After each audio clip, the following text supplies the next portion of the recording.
بسم الله الرحمن الرحيم يا أيها المزمل قم الليل إلا قليلا نصفه أو انقص منه قليلا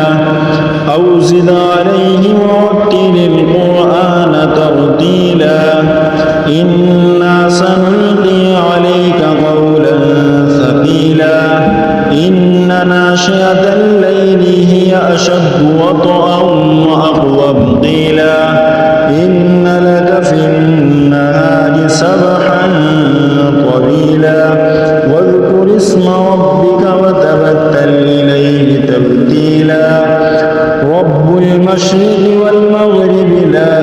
إله إلا هو فاتخذه وكيلا واصبر على ما يقولون واهجرهم هجرا جميلا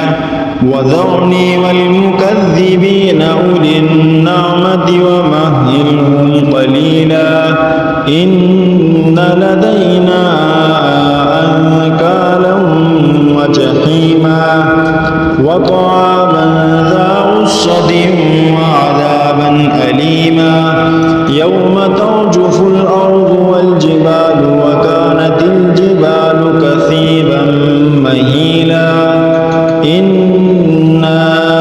أرسلنا إليكم رسولا شاهدا عليكم كما أرسلنا إلى فرعون رسولا فعصى فرعون الرسول فأخذناه أخذا وبيلا فكيف تتقون إن كفرتم يوما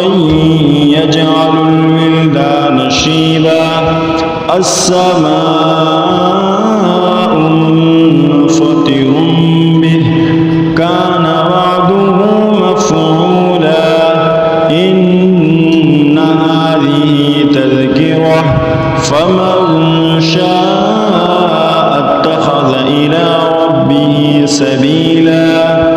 إن ربك يعلم أنك تقوم أدنى من ثلثي الليل ونصفه وثلثه وطائفة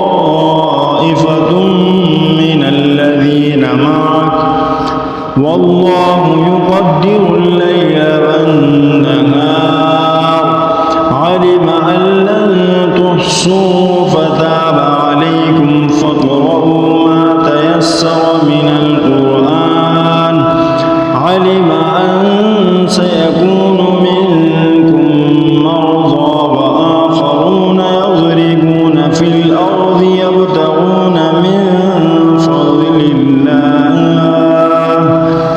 وآخرون يقاتلون في سبيل الله فاقرؤوا ما تيسر منه وأقيموا الصلاة وآتوا الزكاة وأقرضوا الله قرضا حسنا وما تقدموا لأنفسكم من خير تجدوه عند الله هو خيرا وأعظم أجرا واستغفروا الله إن الله غفور